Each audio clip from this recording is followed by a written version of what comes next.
ढहते ढहते विश्वास। ठीक है, आप मात्र 10 मिनट ध्यान देंगे तो कहानी पूरा आपके माइंड में सेट हो जाएगा। देखो, ढहते विश्वास कहानी के लेखक है सात कौड़ी होता। इसके लेखक कौन है? सात कौड़ी होता, जिनका जन्म 29 अक्टूबर 1929 ईस्वी को जन्म इनका हुआ है। ठीक है, और इस कहानी के अनुवादक है राजेंद्र कुमार मिश्र। ठीक है, यह देखो, यह जो कहानी है एक गांव की दुर्दशा की कहानी है। एक गांव की स्थिति का वर्णन किया गया है, जो गांव कभी तूफान के चपेट में, कभी सुखाड़ के चपेट में, तो कभी बाढ़ के चपेट में रहता है। मैं यानी यहाँ पे कभी सुखाड़ हो जाता है, कभी बाढ़ आ जाता है, कभी तूफान आ जाता है। तो इन्हीं चीजों का वर्णन इस चैप्टर में किया गया है। तो देखिए, इस कहानी की मुख्य पात्र लक्ष्मी है। कौन है इस कहानी की मुख्य पात्र? लक्ष्मी। और लक्ष्मी के पति का नाम है लक्ष्मण। लक्ष्मी के पति का नाम क्या है? लक्ष्मण। लक्ष्मी के पति का नाम क्या है? लक्ष्मण कोलकाता में काम करता है। कहाँ काम करता है? कोलकाता शहर में काम करता है। और उसकी आमदनी इतनी नहीं होती है जिससे कि यह लक्ष्मी अपने परिवार का भरण पोषण कर सके। लक्ष्मी का एक बड़ा बेटा है जिसका नाम अच्युत है, और एक साल का छोटा बेटा गोदी में है, और बाकी उसकी 2 बेटियां हैं। ठीक है, और इस गांव में देवी बांध है। इसके घर के समीप में ही देवी बांध है, और वहीं पे एक दलई बांध है, और हीरा कुंड बांध भी इस गांव के पास में है। ठीक है, तो देखो, यह लक्ष्मी का खर्चा लक्ष्मण के, माने इसके परिवार का खर्चा लक्ष्मण के आमदनी से नहीं चलता है। तो यह जाके तहसीलदार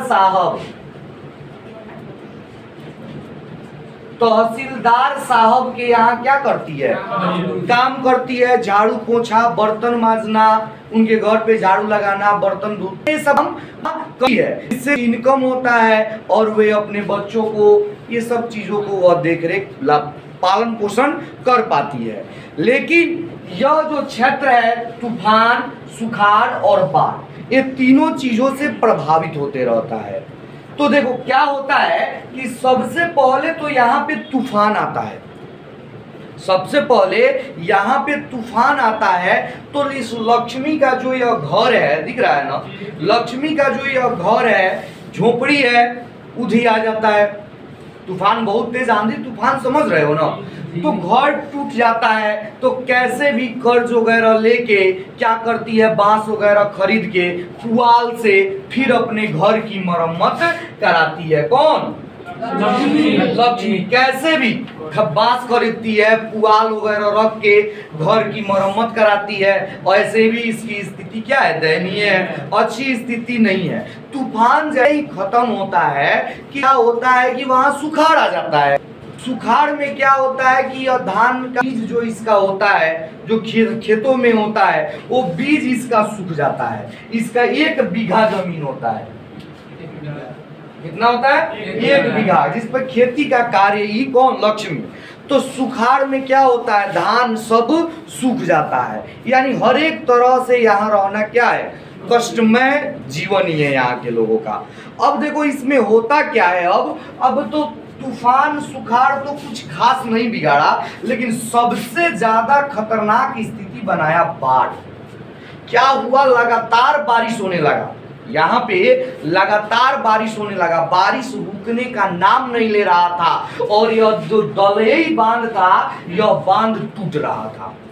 दलई बांध जो था यह टूट रहा था। तो उसी गांव में एक लड़का था जिसका नाम था गुणनिधि। यहाँ पे है, देखो इसका मुंह नहीं बना, नहीं, गुणनिधि। यह पढ़ा लिखा लड़का था। तो यह एक स्वेच्छा सेवक बनाता है। स्वेच्छा सेवक का मतलब जो अपने इच्छा से सेवा दे। स्वेच्छा सेवक का मतलब जो अपने इच्छा से सेवा दे। और यह लोग जाके और इस दलई बांध पे पत्थर, बालू का बोरा, ये सब चीज बिकते हैं कि यह बांध क्या हो जाए, मजबूत हो जाए। और इस स्वेच्छा सेवक में यह लक्ष्मी का बड़ा बेटा अच्युत भी शामिल हो जाता है। और यहाँ बांध जो है, जो बांध टूट रहा है, उस बांध को टूटने से बचाने के लिए यहाँ पे सब लोग मिलके पत्थर, बालू का बोरा, मिट्टी का बोरा, ये सब चीज यहाँ पे फेंकते हैं ताकि बांध न टूटे और हमारे गांव में पानी न रुके। लेकिन इनकी बहुत प्रयासों के बाद भी इनकी जो प्रयास होती है वह असफल हो जाती है। बांध टूट जाता है और बांध टूटता है तो यह पानी निकल के गांव की ओर जाना शुरू हो जाता है। अब देखो, जैसे ही बांध अब आउट ऑफ कंट्रोल इन लोगों के होने वाला रहता है तो इस गांव के जो सरपंच जी होते हैं वह गुरुनिधि को कहते हैं कि गांव में जाके सूचना पहुंचा दो कि गांव में बाढ़ का पानी प्रवेश करने वाला है, सब लोग किसी ऊंचे स्थान पर चले जाए। गुरुनिधि गांव में आता है और सबको यह बात बताता है कि अब जो बांध हम लोग बना रहे हैं वहां से पानी चल दिया है, आप लोग जल्दी से किसी बड़े स्थान, ऊंचे स्थान पर चले जाए। तो वहां पे उस गांव में ऊंचा स्थान मात्र दो ही है। एक है टीला, सबसे ऊंचा स्थान यही है, सबसे ऊंचा स्थान वहां का यही है टीला, जिस टीले पर चंडेश्वरी मां का मंदिर है। जिस टीले पर किनकी मंदिर है, चंडेश्वरी मां की मंदिर उस टीले पर है। और दूसरा ऊंचाई वाला स्थान है स्कूल, वहां पे एक स्कूल है, उस स्कूल का दूसरा यहाँ पे ऊंचाई वाला लोग। तो जब लोग सुनते हैं कि बाढ़ की पानी इधर प्रवेश कर रहा है, सारा लोग अपना बोरिया बिस्तर बांध के, दिख रहा है, बोरिया बिस्तर बांध के कुछ लोग स्कूल की ओर और कुछ लोग इधर टीले की ओर भागते हैं। इस स्कूल में लगभग 300-400 लोग प्रवेश कर जाते हैं। 300-400 लोग इस स्कूल में चले जाते हैं, इसके छत पे चल जाते हैं। और इस टीला की स्थिति तो ऐसी हो जाती है, इतने लोग इस टीले पे चल जाते हैं क्योंकि लोगों का मानना होता है कि इस टीले पे जाएंगे तो चंडेश्वरी माँ हम लोगों को बचा लेगी। ऐसा मानते हैं कि मंदिर है, चंडेश्वरी माँ वहां पे हमारी क्या करेगी, सुरक्षा करेगी। इतना यहाँ पे भीड़ होता है कि मानो एक सरसों का दाना तक नहीं डाला जा सकता। अब आप सोच सकते हैं यहाँ पे कितनी भीड़ में लोग इस टीले पे चढ़े हैं कि आपकी किताब में लिखा हुआ है कि एक सरसों का दाना तक प्रवेश करने का वहां जगह नहीं था। यहाँ से ऐसा लगता है लक्ष्मी को, ऐसा लगता है कि उसका जो बेटा अच्युत है, जो स्वेच्छा सेवक में काम करता है, वह वैसा लगा कि चिल्लाया माँ। इसको लगा कि मेरा बेटा अच्युत चिल्लाया क्या, माँ। तो उसको लगा कि अब हमको भी घर छोड़ के, वो हमको सिग्नल दे रहा है कि माँ तुम भी घर छोड़ के भागो। अब यहाँ से अपने दोनों बेटियों को यह क्या करती है, स्कूल में जाने को बोल देती है।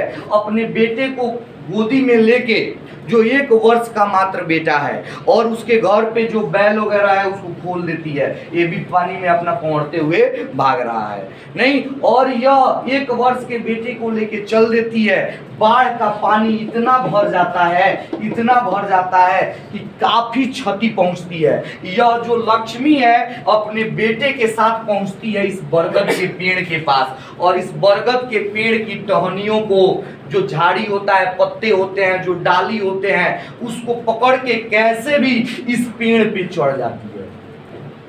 इतना डिप्रेशन हो जाती है, अपना शुद्ध सब खो दिया है। एक अच्छा काम ही करती है कि अपने आधा साड़ी को खोलकर अपने शरीर को इसके जो टहनी है उससे बांध देती है।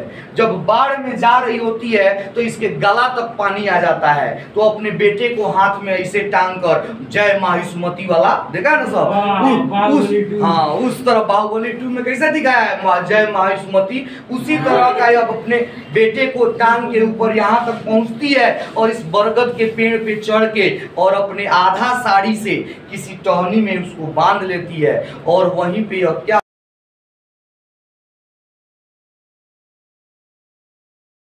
है, तो देखती है बहुत सारे लोग इस पानी में दह रहे हैं, काफी जान माल सामान बहुत सारे बिखरे पड़े हुए हैं पानी में। तो जब इसको सबसे बड़ा झटका तब लगता है कि जब अपने 1 वर्ष के बेटे को अपने पास नहीं पाती है। अपने सीने से लगा के उसको वहां पे वो बेहोश होती है और वहां पे वो उसको नहीं पाती है और पूरा पानी भरा हुआ है। स्कूल के छत पर भी कमर भर पानी भर गया है, स्कूल के छत पर भी कमर भर पानी भर गया है। और यहाँ पे तब वह नीचे देखती है तो एक छोटा सा बालक दिखाई देता है, शायद यह उसी का 1 वर्ष का बेटा हो जो मर गया होता है। उसको वह उठा के अपने सीने से लगा लेती है, उसको उठा के यह अपने सीने से लगा लेती है जो कि मर गया रहता है और रोने लगती है। और यहाँ पे जितने भी लोग आए थे इस चंडेश्वरी माँ के मंदिर, क्योंकि इसको विश्वास था कि मंदिर पे हम लोग जाएंगे तो क्या होगा, हम बच जाएंगे, लेकिन ऐसा नहीं हुआ, सबका विश्वास खत्म हो गया। इसी कारण इस कहानी का नाम दहते विश्वास नाम पड़ा। यही रीजन है, इस मंदिर पे सबको विश्वास था कि चंडेश्वरी माँ पे विश्वास था कि चंडेश्वरी माँ के मंदिर पे हम लोग जाएंगे तो संभवतः बच जाएंगे, लेकिन ऐसा कुछ नहीं हो गया, नहीं हुआ।